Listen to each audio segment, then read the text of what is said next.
I thought for this one I would actually come up here and sort of show people what's actually the situation here with the P&O and the Cunard ships in anchor in Weymouth Bay.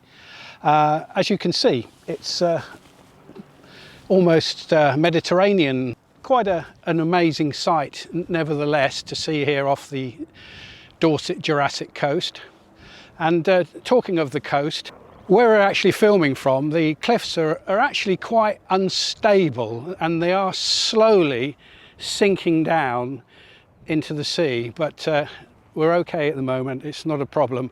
But I'll show you some shots of that in a little while, and so you can see, you know, what the situation is here. But it's a very popular place for people to come and look at the ships, and they're constantly during the day, you know, we're seeing people walking up and down to come and view the ships from up here.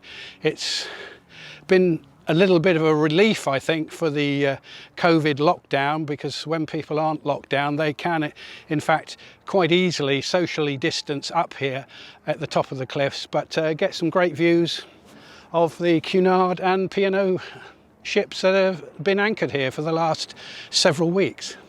Pretty well immediately behind me is the Britannia, and the Britannia is the current flagship of the P&O fleet. It's about, I think it's about 143,000 tonnes.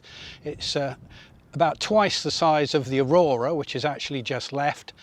So this is a typical example of what's been going on here over the last few weeks. We have this Seaside Shuffle, and P&O's flagship Britannia has now slipped her anchor and is heading off.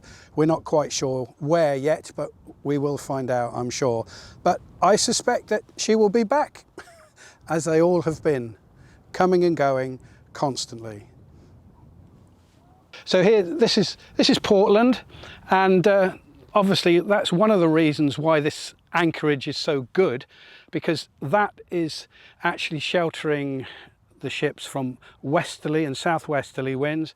The cliffs and the cove over here are sheltering them from the easterly. So all in all, this is a really good place to actually anchor 6, sometimes 7 and cruise ships at one time. And one of the other good reasons for anchoring here is it's free.